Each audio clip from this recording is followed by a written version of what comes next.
Shalom, salam sejahtera Bapak Ibu, selamat tahun baru 2026 untuk Jemaat Abalov MTAS. Saya percaya Bapak Ibu memasuki tahun 2026 ini dengan penuh pengharapan dan sukacita. Karena Tuhan yang memimpin kita di tahun 2025 juga sudah menantikan kita untuk kembali memimpin kita menjalani tahun 2026 yang penuh dengan anugerah. Haleluya. Saudaraku dikasih Tuhan, kita akan belajar satu tema saudaraku pada siang hari ini. Segala berkat rohani di dalam Kristus. Efesus 1 ayat 1 sampai 14. Adapun topik bahasan kita saudaraku, apa goal kita di tahun 2026? Karena kita di awal-awal tahun kita sedang memikirkan ya, ada yang ingin apa gitu ya. Tapi yang tidak kalah pentingnya yang perlu kita tambahkan adalah kita harus memiliki tujuan hidup sejati kita. Miliki tujuan hidup sejati kita. Lalu berikutnya tentang pengenalan Christ Center Disciple, saudaraku. Saudaraku dikasih Tuhan, apapun nanti saudaraku yang kita mau bicarakan saudaraku, jangan pernah lupa saudaraku. Tanpa Kristus kita tidak pernah mencapai yang Kristus harapkan. Hanya karena Kristus. Dan karena itu jaminannya Roh Kudus akan menyertai kita untuk mendapatkan pencapaian tersebut di tahun 2026. Sebelum kita membicarakan firman Allah, mari kita satu dalam doa. Terima kasih untuk kehadiran-Mu di tengah jemaat-Mu di awal tahun ini Tuhan. Engkau layak menerima segala pujian, pengagungan, persembahan hidup kami kepadamu.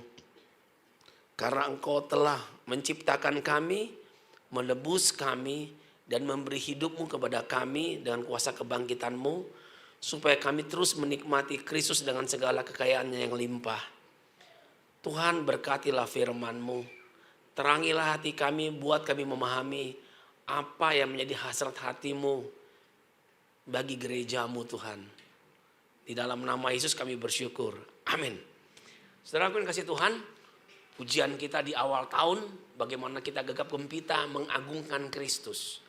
Selayaknya memang demikian saudaraku, bagaimana kita terus mengeluh-elukan, mengagungkan dan meninggikan Kristus saudaraku dalam hidup kita. Karena ketika kita mengagungkan Dia saudaraku, hati kita sedang tertuju kepadanya saudaraku. Tapi ketika kita tidak mengagungkan Dia, karena kita sedang condong kepada diri kita sendiri. Karena kita condong kepada diri kita sendiri, akhirnya kita membuka jalan raya yang luas bagi kekhawatiran dunia, bagi tawaran dunia, ingin mempengaruhi kita. Nah saudaraku, kita mau mulai saudaraku, apa goal kita di tahun 2026 ini? Saya coba kumpulkan sebisa saya saudaraku. Bagi yang masih tamat SMA mungkin kau bercita-cita ingin mendapatkan tempat kuliah yang terbaik. Ya, karena memang kampus tertentu menjanjikan saudaraku. Orang-orang tertentu dalam jabatan tertentu itu bayangkan alumni dari mana gitu ya. Jadi baik-baik saja kalau kita mendapatkan kampus tertentu. Lalu ada yang ingin mendapatkan pekerjaan yang terbaik. Pekerjaan sekarang sudah ada. Tapi ingin lebih baik lagi. Good, saudaraku. Lalu kemudian ada yang ingin sukses atau keberhasilan dalam pencapaian tertentu. Entahkah penjualan, entahkah karir, saudaraku dan sebagainya. Lalu bagi yang belum menikah ingin menemukan jodohnya tahun ini. Bagi yang mau menemukan jodoh, saudara punya iman tahun ini? Oh, udah menikah semua, saudaraku. Haleluya. Lalu kepada yang sudah ini ingin hidup sehat, itu baik sekali saudaraku. Lalu kepada mereka yang sudah bertobat, bertumbuh, lalu ingin memberikan diri lagi lewat pelayanan, saudara ingin lebih lagi luas, diurapi Tuhan dan dipakai Tuhan dalam pelayanan, good saudaraku. Lalu yang terakhir uang saudaraku. Paling kecil, cuma 4 huruf saudaraku ya. Tapi ini yang membuat orang tersenyum. Ini yang membuat orang khawatir, ini yang membuat kita berduka. Sehingga saudaraku setiap hari, setiap waktu tentang uang ini saudaraku banyak sekali mempengaruhi ritme sukacita kita saudaraku. Nah saudaraku dikasih Tuhan, makanya ada istilah kan ada bulan tua. Sebenarnya ada gak sih bulan tua saudaraku? Kata gitu kan? Nah gitu kan? Nah itu karena ada kaitannya dengan yang terakhir ini saudaraku. Nah saudaraku dikasih Tuhan, apa goal kita di tahun 2026 ini? Tentang goal ini dan ada yang lain-lainnya itu fine-fine saja, baik-baik saja. It's okay saudaraku, tidak salah. Justru memang makhluk hidup itu harus dia sadar bahwa dirinya tidak boleh seperti hari kemarin. Dia harus maju terus. Nah, pengharapan-pengharapan tentang pencapaian inilah yang membuat engkau hidup dan bergairah saudaraku. Tetapi saudaraku dikasih Tuhan, jangan gara-gara goal-goal pencapaian tersebut ini kita lalu tidak menemukan apa yang menjadi goal Tuhan di dalam diri kita. Karena apa yang Tuhan harapkan terjadi dalam diri kita itu justru yang sejati, itu yang utama, dan itu yang Allah ingin kita miliki seumur hidup kita. Jangan gara-gara mengejar ini saudaraku, akhirnya kita melupakan yang utama. Karena itu kita mau membahas yang kedua saudaraku, apa tujuan hidup sejati kita saudaraku. Kita tentu harus mencontoh tentang orang yang telah mendahului kita di kitab suci. Kita baca Filipi 3 ayat 8 sama-sama, 2, 3. Malahan segala sesuatu kuanggap rugi karena pengenalan akan Kristus Yesus Tuhanku lebih mulia daripadanya. Oleh karena dialah aku telah melepaskan semuanya itu dan menganggapnya sampah supaya aku memperoleh Kristus. Saudaraku ini kasih Tuhan, inilah cita-cita tujuan hidup dari Rasul Paulus. Dan dia ingin jemaat Filipi pun tahu bahwa inilah tujuan sejati dari orang-orang kudus jemaat Tuhan di Filipi. Dan saya percaya juga inilah harapan Allah bagi Abalov MTAS. Inilah tujuan sejati kita, supaya kita memperoleh Kristus. Bicara Kristus, saya ingin bertanya kepada saudara.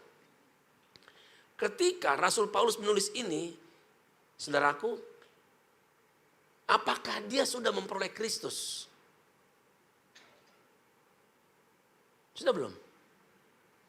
Ingat ya, dalam perjalanannya ke Damsyik, saudaraku, dia jatuh dari kuda karena dia lihat cahaya yang besar itu.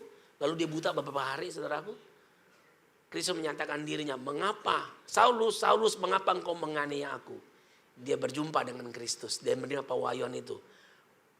Ya, pada saat itu Tuhan memberikan sebuah terang pewahyuan. Dia mengatakan, mengapa engkau menganiaya aku? Dari situ kita tahu saudaraku, bahwa Kristus mengidentifikasikan, menyamakan dirinya dengan jemaatnya.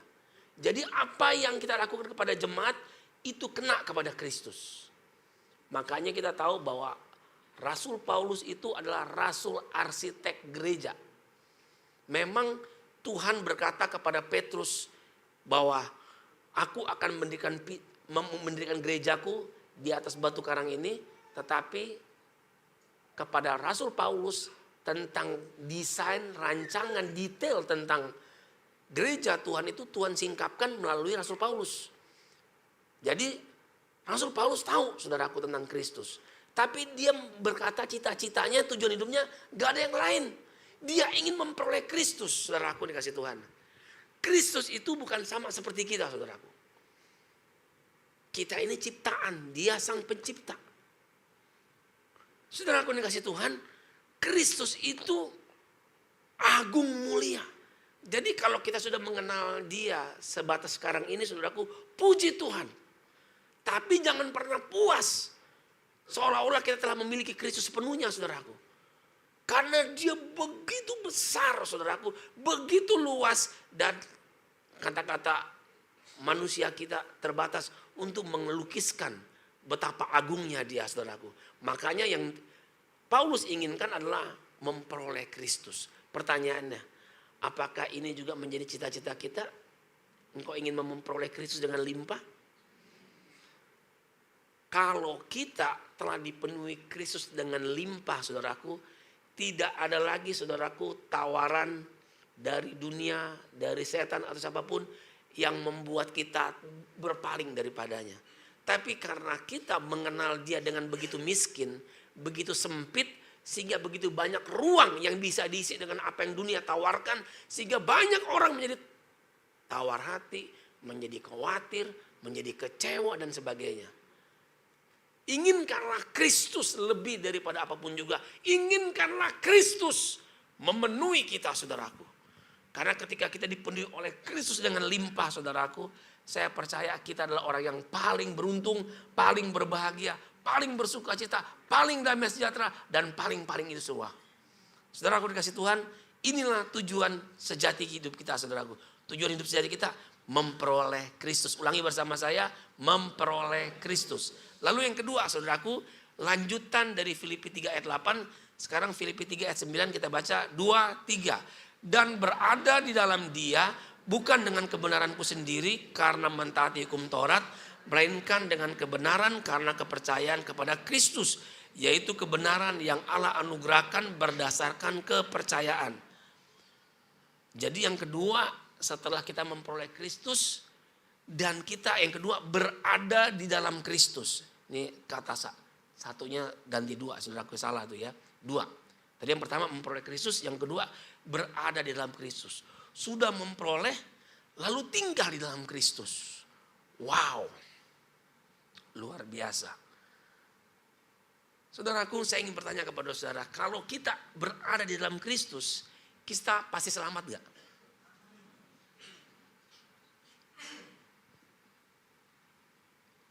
Sebelum kita memahami wahyu terang wahyu ini, saudaraku, kita hidup oleh agama. Agama selalu mengajarkan berbuat baik, berbuat benar, dan terus. Usaha manusia. Tetapi saudaraku, kasih karunia mengajarkan kepada kita semua karena Dia. Kalau kita ada di dalam Dia, saudaraku, kita pasti selamat. Kenapa kita mengkhawatirkan tentang keselamatan kita? Karena memang Kristus belum memenuhi kita, dan karena kita belum tinggal di dalam Dia, saudaraku. Kalau Kristus setelah kita peroleh, lalu kita berada di dalam Dia, tidak ada setitik iota pun, tidak ada setitik kecil apapun, saudaraku, yang membuat kita khawatir, saudaraku, tentang keselamatan kita. Karena semua, karena pekerjaannya, karena anugerahnya, karena semua yang Dia perbuat atas hidup kita. Nah, saudaraku, inilah hasrat hati Paulus, saudaraku. Dia sangat ingin memperoleh Kristus dan tinggal di dalam Kristus. Inilah, saudaraku, tujuan akhir kekristenan kita. Segala-galanya Kristus. Tinggal di dalam Dia, melekat, menyatu dengan Dia, saudaraku. Tidak hanya Allah Tritunggal, saudaraku, yang esa itu, saudaraku, tapi kan kita tinggal di dalam kesatuan dengannya. Memang kita nggak pernah menjadi Allah. Kita tetap ciptaan. Halo, kita selalu ciptaan, Dia sang pencipta. Tapi Tuhan memberikan jalan anugerah kepada kita supaya kita boleh tinggal di dalam Dia bersama-sama, dan Dia pencipta, kita tetap ciptaan. Amin, saudaraku. Karena ada teologi yang mengatakan bahwa kita akan nanti menjadi Allah, saudaraku. Enggak, kita bukan yang itu, saudaraku. Kita tetap ciptaan, Dia sang pencipta.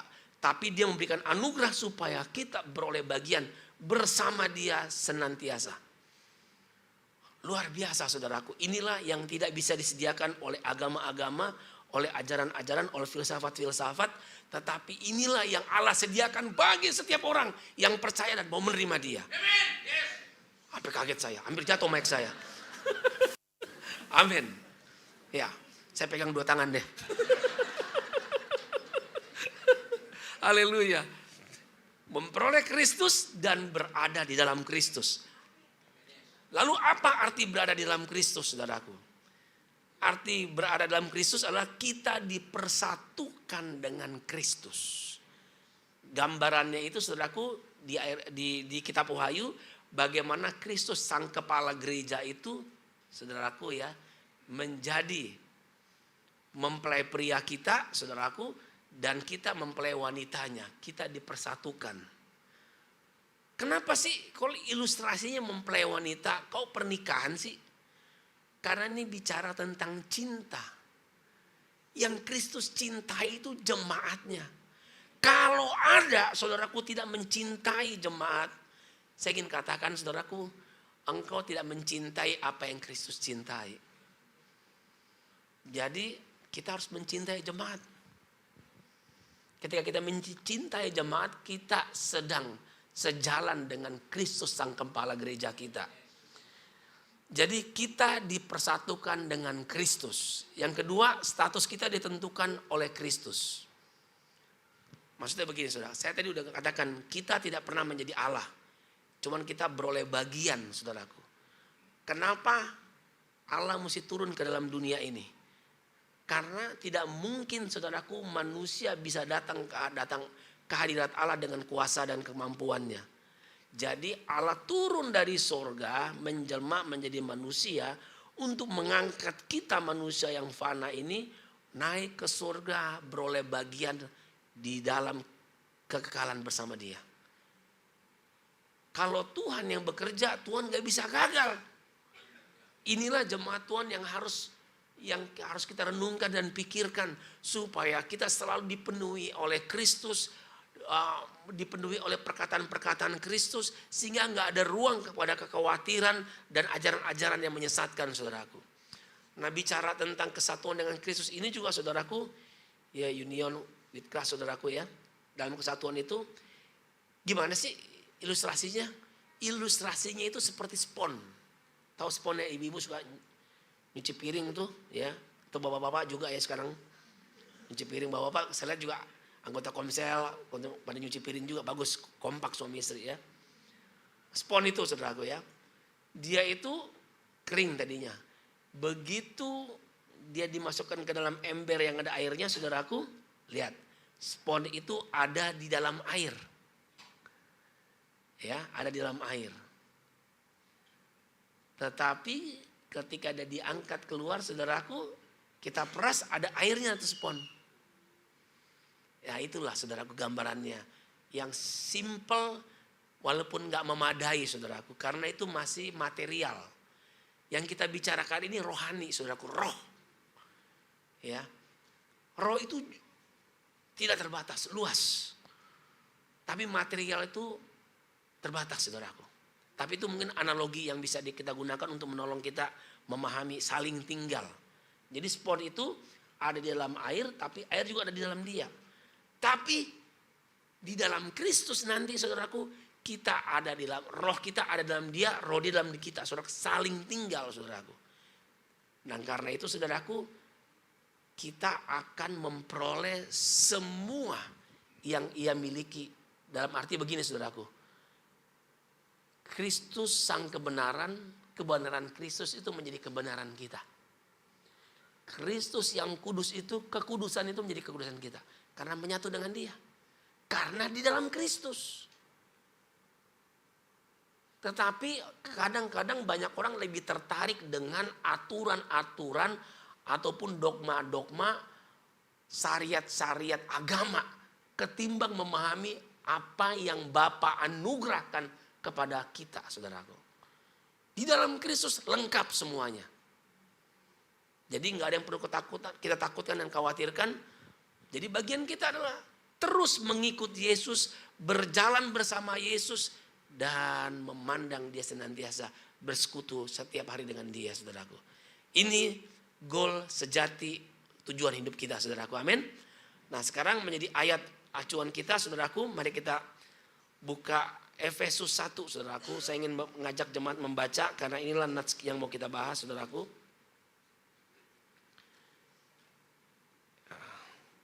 Efesus 1 bisa muncul, oke. Saya baca ayat ganjil saudara genap dibikin sampai ayat 14. Salam dari Paulus Rasul Kristus Yesus oleh kehendak Allah kepada orang-orang kudus di Efesus, orang-orang percaya dalam Kristus Yesus.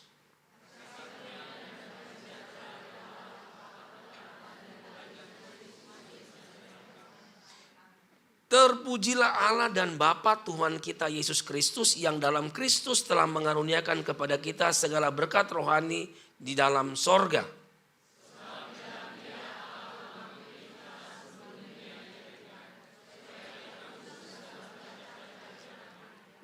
Dalam kasih ia telah menentukan kita dari semula oleh Yesus Kristus untuk menjadi anak-anaknya sesuai dengan kerelaan kehendaknya.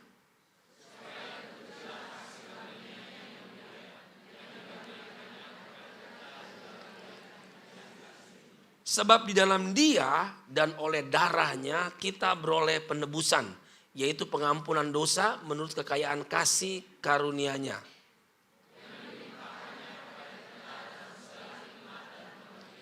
Sebab Ia telah menyatakan rahasia kehendak-Nya kepada kita sesuai dengan rencana kerelaannya, yaitu rencana kerelaan yang dari semula telah ditetapkannya dalam Kristus.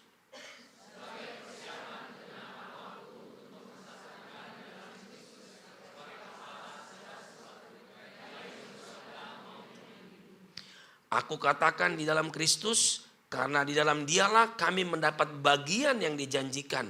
Kami yang dari semula ditentukan untuk menerima bagian itu sesuai dengan maksud Allah yang di dalam segala sesuatu bekerja menurut keputusan kehendak-Nya.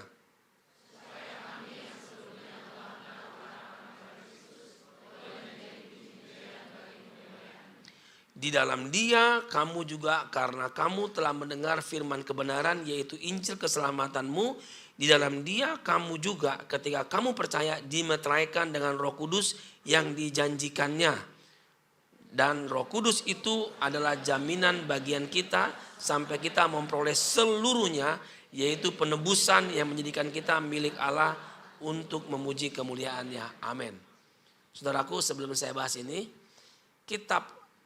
kenapa kita memulai tahun ini dengan kitab Efesus? Karena kitab Efesus itu adalah kitab tentang gereja. Rasul Paulus itu tidak menerima pewahyuan karena dimulitkan oleh Musa, saudaraku, Nabi Musa. Nabi Musa nabi besar orang Yahudi, saudaraku. Kenapa saya ngomong begitu? Karena sebelum Saulus bertobat, dia adalah seorang ahli Taurat, seorang Farisi, seorang Sanhedrin yang sangat bergulat titik koma tentang teks firman Taurat tersebut, saudaraku. Dan menerima pewahyuan itu bukan karena belajar dari Musa. Dan dia juga bukan belajar dari Petrus, tapi dia belajar dari Roh Kudus. Dan di kitab Wahyu itu gambar gereja itu disingkapkan ada 7. Ya, ada gereja adalah bait Allah, adalah kerajaan Allah, adalah tubuh Kristus dan sebagainya. Saudara baca itu nanti ada ya di Efesus, saudaraku. Jadi kalau orang mau berbicara tentang bagaimana pembangunan gereja Tuhan, dia mesti baca kitab Efesus, lengkap di sana. Nah, jadi bagaimana tentang Efesus ini, saudaraku? Kalau kita baca di Kisah Para Rasul, saudaraku, ketika Rasul Petrus, saudaraku, dari Antioquia, saudaraku, ya, dari Syria, lalu pergi, saudaraku, ke Turki, di Efesus, saudaraku, di sanalah dia mengalami penyertaan Roh Kudus yang luar biasa. Sehingga banyak perintisan gereja-gereja terjadi ketika dia ada di Efesus 3 tahun, saudaraku. Di sana dia membuka pemuritan, kelas pemuritan, dan dia mengutus murid-muridnya, bukan Paulus sendiri, bersama murid-muridnya, saudaraku, sehingga Asia kecil itu atau daerah Turki itu semua mendengar Injil, saudaraku. Jadi kita melihat di sini Rasul Paulus itu benar-benar bekerja seperti yang Roh Kudus tuntun padanya. Kecintaannya, saudaraku, nggak ada yang lain. Dia adalah pemberita Injil terbesar. Dialah pemberita Injil yang benar-benar all out.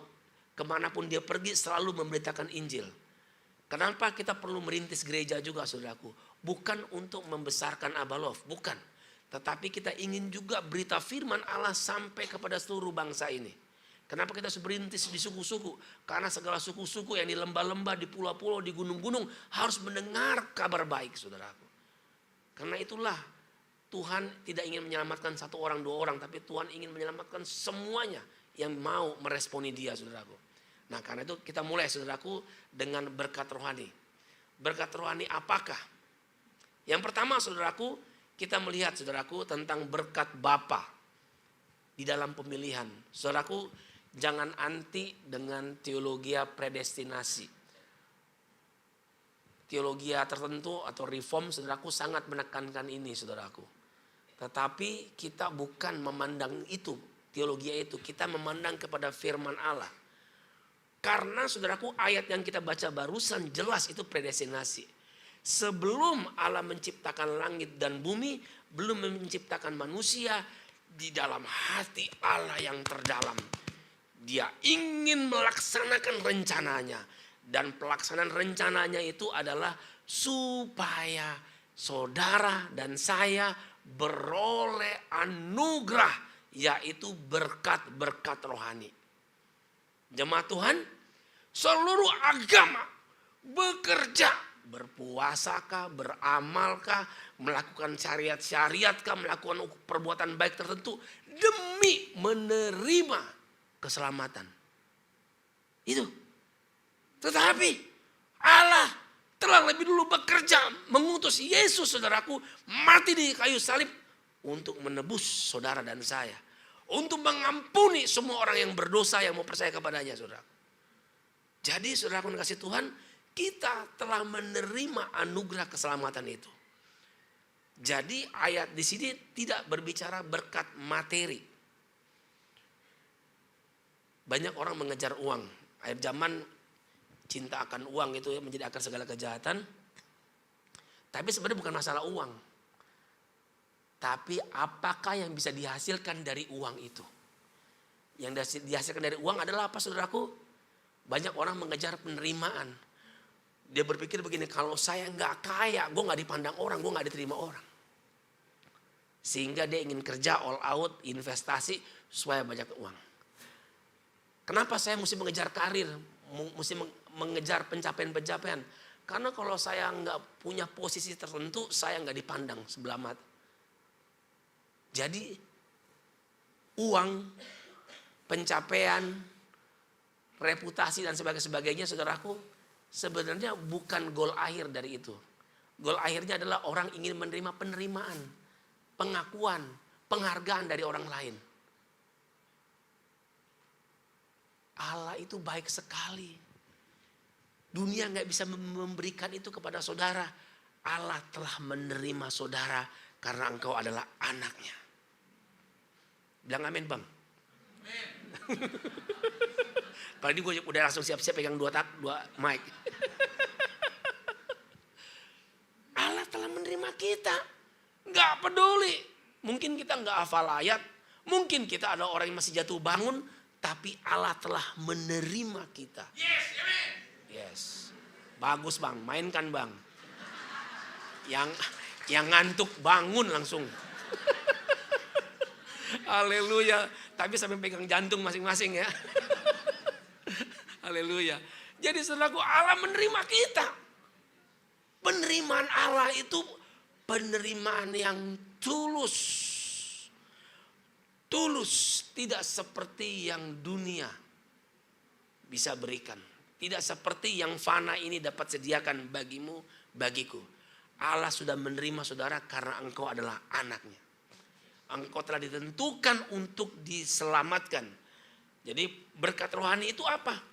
Kudus. Allah telah menetapkan engkau supaya hidup kudus.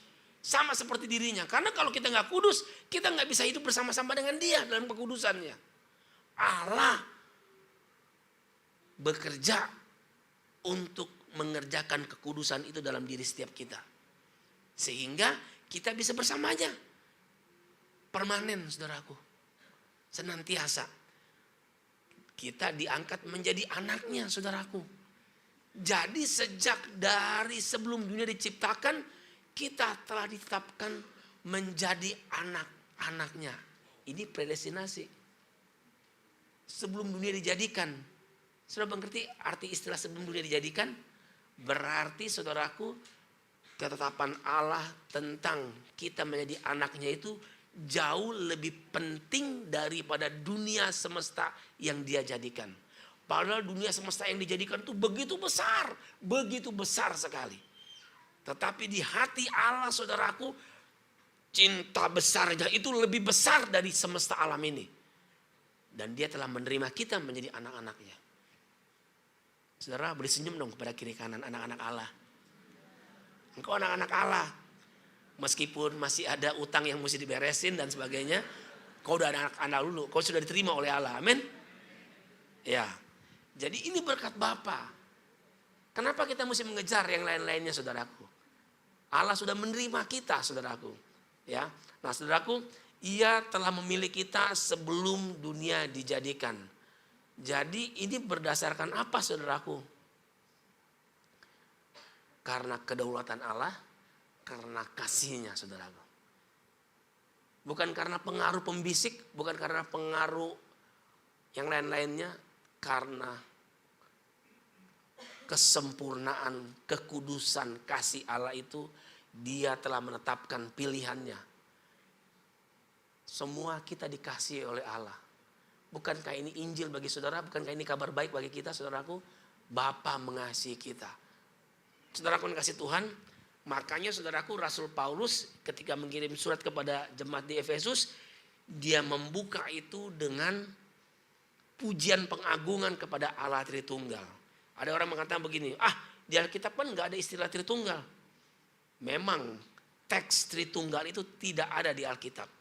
Tetapi apa yang dibicarakan Rasul Paulus ini tentang berkat Bapa dalam Kristus, meterai Roh Kudus, itu tentang Tritunggal. Saudara aku yang kasih Tuhan,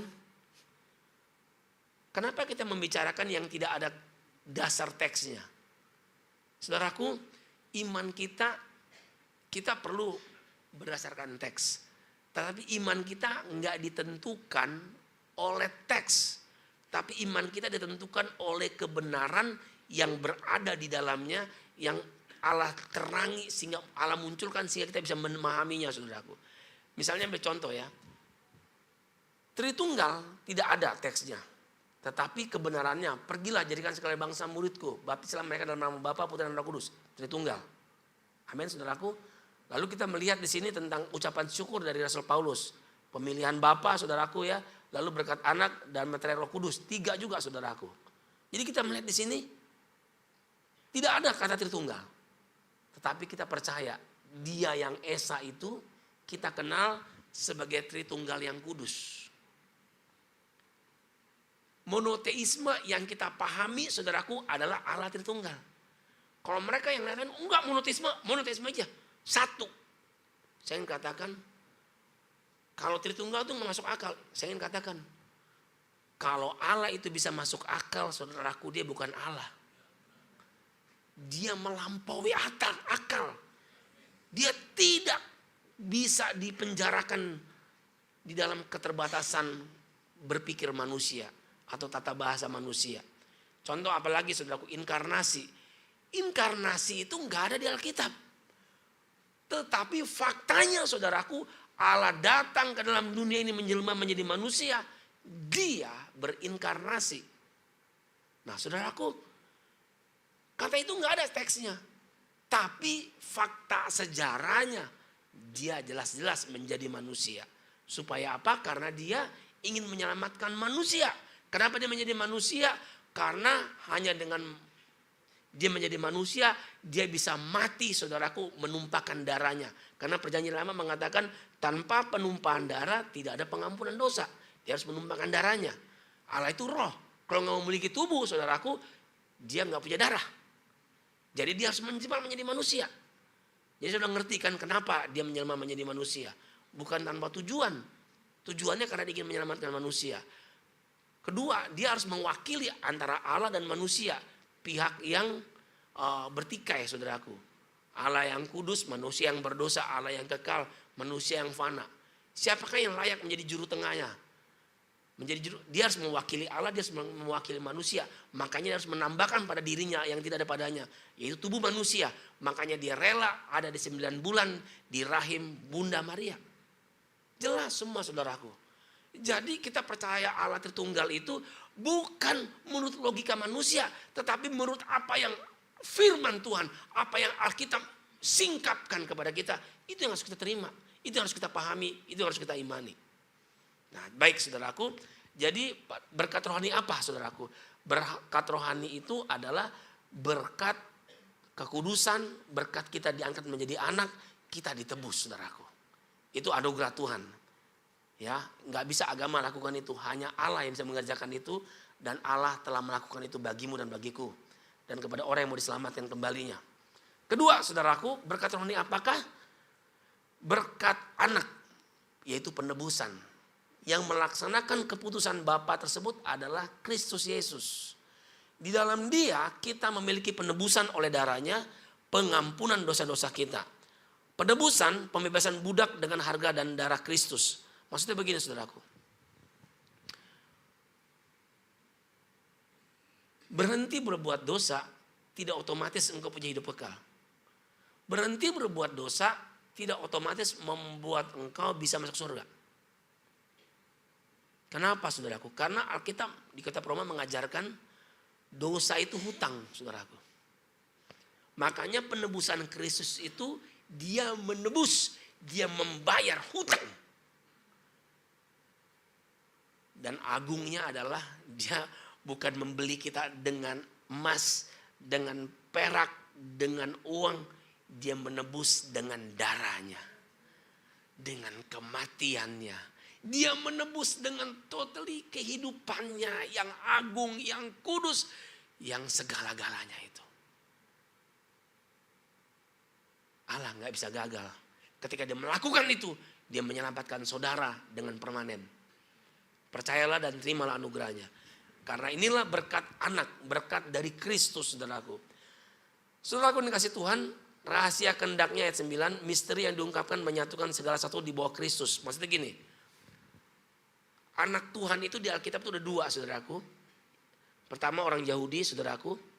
Lalu kedua adalah orang-orang saudara Gentile, orang-orang kafir yang percaya Yesus. Dua bagian saudaraku. Orang Yahudi dan anak-anak Tuhan, gereja Tuhan. Nah di dalam Kristus enggak ada lagi pembedaan itu. Saudaraku dikasih Tuhan, kalau saudara dengar pernyataan Benjamin Netanyahu, Perdana Menteri Israel. Saya lihat di Facebook, oh mungkin belum tentu ya saudaraku ya. Algoritma medsos saudara mungkin beda sama saya saudaraku. Saya selalu mengikuti saudaraku. Dia ngomong bahwa orang Kristen adalah orang, dia mengucapkan selamat Natal dulu untuk orang Kristen, terutama orang Kristen Yahudi di ini, lalu orang Kristen di seluruh dunia. Lalu dia mengatakan bahwa orang Kristen di seluruh dunia adalah partner sejati, partner saudara yang luar biasa untuk Israel tetap berdiri dan sebagainya. Dia ngomong saudaraku, kagum saya melihat itu. Karena itu deklarasi yang pasti disorot, diliput semua saudaraku. Karena dia orang tokoh yang terpandang saudaraku. Negaranya kecil tapi militernya saudaraku raksasa di Timur Tengah. Nah saudaraku dikasih Tuhan, kita bersyukur saudaraku ya bahwa Perdana Menteri tersebut sudah menerima terang itu. Dia tahu bahwa orang Yahudi dan orang Kristen itu saudara satu dalam Kristus. Nah saudaraku dikasih Tuhan, kita memperoleh bagian kita sudah dijamin warisan kekal sebagai bagian rencana Allah. Saudara, engkau menerima keselamatan itu bukan karena usahamu. Tapi karena Allah telah memutuskan di dalam kekekalan. Dan Allah bekerja di dalam dunia ini. Makanya engkau harus terus tinggal di dalam komunitas. Karena hanya komunitas saudaraku yang selalu saudaraku akan membicarakan Kristus, visi Kristus, perkataan Kristus senantiasa. Jadi saudaraku, terus saudaraku, Allah bekerja menggunakan komunitas yang tidak sempurna. Justru kalau ada saudaraku PKS yang sempurna atau pemimpin komunitas yang sempurna saudaraku, engkau menjadi tidak sempurna karena dia saudaraku. Haleluya. Tidak ada PKS yang sempurna. Justru melalui ketidaksempurnaannya itu Kristus hadir. Menyatakan isi hatinya, menyatakan kasihnya, menyatakan kuasanya, menyatakan perbuatannya. Dan lengkaplah hidup kita karena hadirat Kristus. Jadi sampai kapan tidak berkomsel? Yang belum berkomsel, kami mengundang tahun 2026. Bergabunglah dalam komsel yang ada. Kalau enggak rintislah di keluarga saudara. Rintis mulai di komsel keluarga saudara. Undang kami. Biar kita latih saudara untuk merintis saudaraku ya. Karena Tuhan ingin berita firman Allah itu sampai ke dalam keluarga-keluarga ke seluruh bangsa ini saudaraku. Jadi di berkat kedua saudaraku yang Rasul Paulus syukuri karena penebusan Kristus. Yang terakhir yang ketiga, berkat rohani apakah? Berkat rohani dari Roh Kudus berupa segel dan jaminan. Di dalam Kristus juga kamu telah dipercaya kepada firman kebenaran, kamu telah dicap dengan materai Roh Kudus yang dijanjikan. Kalau materai yang ada di 10.000 ya? Bukan 12.000. 10.000 ya? Oh iya. Ya 10.000 saudara, saya percaya, saya bercanda aja. Jadi saudaraku, materai kertas segitu saudaraku meskipun kecil. Tapi itu mewakili kedaulatan negara ini saudaraku. Mewakili kedaulatan negara ini. Kecil loh. Nah sekarang ini materainya Roh Kudus. Allah sendiri. Siapa yang bisa menarik saudara dari kasih Allah. Dari materai kasihnya yang telah menebus hidup saudara. Tidak bisa. Engkau pasti diselamatkan. Tapi saya bukan penganut sekali selamat tetap selamat. Saya gak suka doktrin itu. Itu doktrin manusia. Sekali selamat tetap selamat itu bukan doktrin Alkitab. Itu doktrin teologi tertentu saudaraku. Saya percaya bahwa kita ada di dalam Kristus. Memperoleh Kristus. Tinggal di dalam Dia. Dan Dia yang memelihara kita sampai permanen saudaraku. Walaupun outputnya sama, selamat. Tapi saya gak suka menggunakan analogi teologi sekali selamat tetap selamat. Jangan gunakan itu saudaraku.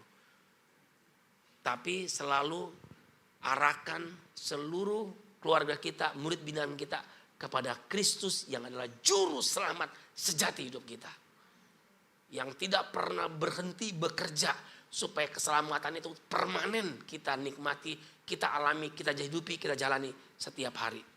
Nah saudaraku, materainya itu Roh Kudus. Roh Kudus itu saudaraku, Dia Roh Allah saudaraku, Maha hadir saudaraku. Kita tidur, Dia tidak pernah tertidur. Kita lupa, Dia tidak pernah lupa saudaraku. Kita dimanapun Dia selalu ada saudaraku. Kita belum kemanapun Dia sudah memenuhi ruang dan waktu. Dan Dia materai kita. Bisa bayangin saudaraku? Itu pasti terjadi. Karena keselamatan itu bukan karya kita. Tapi karya Dia saudaraku. Lalu bagian kita apa? Bagian kita percaya ngikut Yesus. Justru orang-orang yang sudah diselamatkan kalau nggak ngikut Yesus saudaraku. Engkau cuma merasa selamat. Tapi engkau belum diselamatkan. Tapi kalau engkau sudah diselamatkan, engkau selalu mengikuti Yesus. Engkau senang yang namanya ikut komunitas. Karena komunitas adalah kumpulan orang-orang yang belum sempurna, yang sedang belajar kepada Kristus.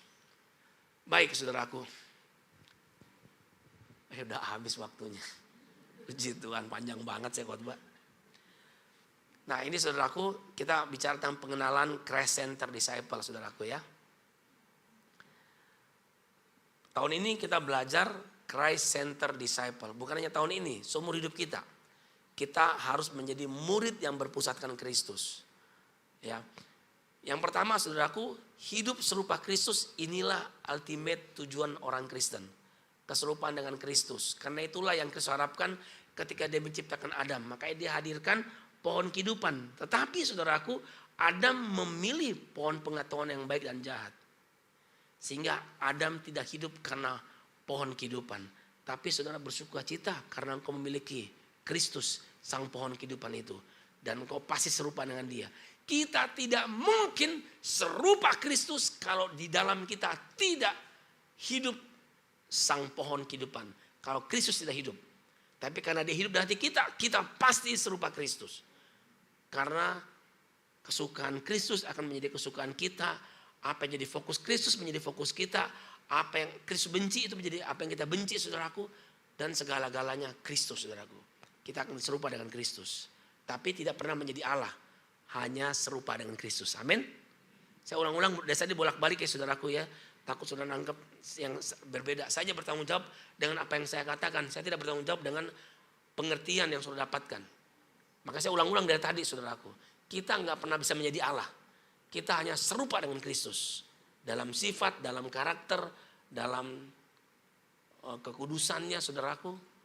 Dalam sifat-sifatnya. Yang kedua saudaraku. Hidup oleh Kristus. Tadi hidup serupa Kristus, hidup oleh Kristus. Kalau kita hidup oleh Kristus saudaraku, Dia bekerja menuntun kita, menekuni jalan-jalannya. Kita melakukan firman-Nya, hidup oleh Kristus, akhirnya ujungnya kita serupa Kristus. Jadi serupa dengan Kristus dimulai dengan hidup oleh Kristus. Dan untuk menolong ini bisa terjadi, saudaraku, kita mesti menggunakan yang ketiga, mengenakan lensa kasih karunia atau Injil di dalam memandang segala sesuatu. Jemaat Abalov MTAS, kepenatuan MTAS ini serius, saudaraku, ingin mencapai Christ Center Disciple. Makanya saudaraku, kita sudah mulai mendeklarasikan mulai tahun ini sekolah minggu kita namanya bukan Kega, namanya adalah Aba Kids. Youth kita namanya adalah Aba Youth, gitu loh ya. Kenapa? Kids, youth dan sebagainya. Bukan sekedar nama, tapi muatan pengajaran, cita-cita, visi di dalamnya yang ingin dicapai itu Christ Center Disciple. Kita ingin sejak sedini mungkin anak-anak kita berpusatkan Kristus, membicarakan tentang Kristus, dan semua tentang Kristus, saudaraku. Kita melihat bahwa semuanya ini karena Dia yang hidup di dalam kita. Memandang, saudaraku, segala sesuatu dengan lensa Injil. Jadi gini, saudaraku. Ini minta maaf, saudaraku, ya tentu ini kita semua belajar bertumbuh. Di waktu yang lampau pembicaraan pengalaman di sini mengajarkan apa? Kita lihat begini. Ayo contoh, lihat Daud. Daud itu mengalahkan raksasa Goliat. Betul kan, saudaraku? Ayo kita lihat Yusuf yang melarikan diri dari cobaan perzinahan dosa. Kita contoh Yusuf. Itu yang kita terima. Contoh Yusuf. Saudaraku, semua tokoh-tokoh Alkitab, nabi-nabi di perjanjian lama, semua Allah susun, tempatkan dalam sejarah untuk mempersiapkan jalan bagi Kristus yang dinyatakan di perjanjian baru. Jadi tidak boleh kita membicarakan Adam tanpa Adam yang terakhir. Tidak boleh kita berbicara tentang Abraham tanpa kita membicarakan Kristus. Tidak boleh kita membicarakan Nuh tanpa ada Kristus. Nah, kalau saudara kemarin, siapa yang ibadah tanggal 28 kemarin Desember tentang Yunus, saudara lihat? Nah, itu contohnya. Saudara ikuti di YouTube-nya, saudaraku ya, pelajari. Karena kenapa? Bicara Yunus, ujungnya harus Kristus. Tidak boleh kita membicarakan tokoh-tokoh Alkitab di perjanjian lama, saudaraku, lalu tanpa ada Kristus. Karena ujung dari perjanjian lama itu penggenapannya perjanjian baru. Perjanjian baru itu Kristus, saudaraku. Makanya sejak tahun lalu pelajaran materi dari Aba Kids kita namanya Gospel Connection. Kita bicara tentang Nuh, pasti Kristus. Kita bicara tentang Daud, pasti Kristus. Semua tokoh Alkitab yang kita munculkan, kita harus bicara Kristus. Karena untuk itulah Tuhan menyiapkan jalannya supaya Kristus menjadi hidup, menjadi hayat bagi gerejanya. Menjadi visi, menjadi energi, menjadi segala-galanya. Kita harus melihat segala sesuatu dengan lensa Injil, saudaraku. Jadi bukan sekedar karena perubahan nama, tapi kita sedang ingin mengarahkan semuanya Christ Center Disciple.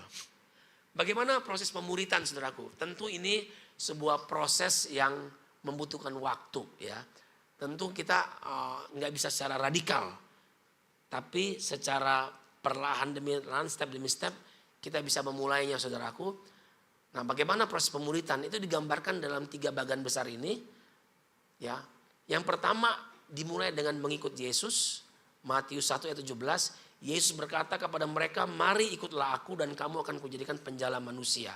Jadi kita mengikut Kristus karena kita murid Kristus. Amin. Saudara bukan murid penatua. Saudara murid Kristus. Nggak ada harapan dimuridkan oleh penatua. Tapi kalau dimuridkan oleh Kristus melalui orang-orang yang telah dia pilih, saudaraku, engkau pasti serupa Kristus. Ya, mengikut Kristus. Lalu kedua, diubahkan oleh Yesus. Markus 8 ayat 34. Lalu Yesus memanggil orang banyak dan murid-muridnya dan berkata kepada mereka, setiap orang yang mau mengikut aku, ia harus menyangkal dirinya, memikul salibnya dan mengikut aku. Jadi semua yang mengikut Yesus, kita dipanggil. Nah, ini porsi kita, ini bagian kita. Kita harus mengikut dia dan menyangkal diri kita. Proses pemuridan tidak akan pernah terwujud kalau kita tidak rela menyangkal diri kita. Kita dipanggil, nah ini bagian kita, menyangkal diri. Ketika kita menyangkal diri, kita sedang memberi kesempatan kepada Tuhan menggunakan instrumen apapun di sekeliling kita untuk mengubahkan diri kita serupa Yesus. Semua karena anugerahnya. Porsi kita menyangkal diri supaya dia mendapatkan ruang penuh dalam diri kita. Lalu saudaraku, setelah kita mengikuti Yesus dan diubahkan oleh Yesus, pasti orang yang mengikuti Yesus dan diubahkan oleh Yesus, dia melakukan misi Yesus. Matius 8, 28 ayat 19-20, karena itu pergilah, jadikanlah semua bangsa muridku dan baptislah mereka dalam nama Bapa dan Anak dan Roh Kudus, dan ajarlah mereka melakukan segala sesuatu yang telah kuperintahkan kepadamu, dan ketahuilah aku menyertai kamu senantiasa sampai kepada akhir zaman. Jadi saudaraku, seluruh jemaat Abalov MTAS, kalau kita mengikuti Yesus dengan benar dan diubahkan oleh Yesus, kita pasti melakukan misi Yesus. Kalau kita tidak melakukan misi Yesus, berarti kita belum mengikuti Yesus dengan benar, kita belum diubahkan oleh Yesus. Ujungnya harus melakukan misi Yesus. Karena untuk itulah Tuhan lebih dulu menyelamatkan saudara dan saya. Membentuk, mengubahkan kita supaya kita harus go and make disciple. Christ-centered disciple. Mari kita berdoa. Terima kasih untuk firman-Mu Tuhan. Kami bersyukur karena Allah Tritunggal, Bapa, Putra dan Roh Kudus telah menetapkan kami untuk menerima berkat rohani di dalam sorga. Hidup kudus, diangkat menjadi anak Allah, dan kami telah ditebus. Terima kasih Tuhan.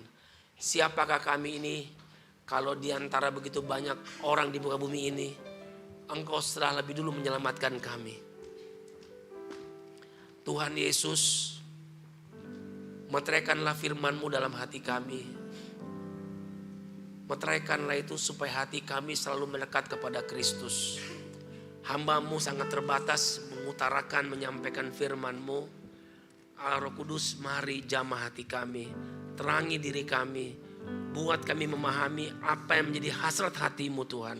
Supaya sepanjang tahun 2026 ini kami hidup menjadi murid yang berpusatkan Kristus.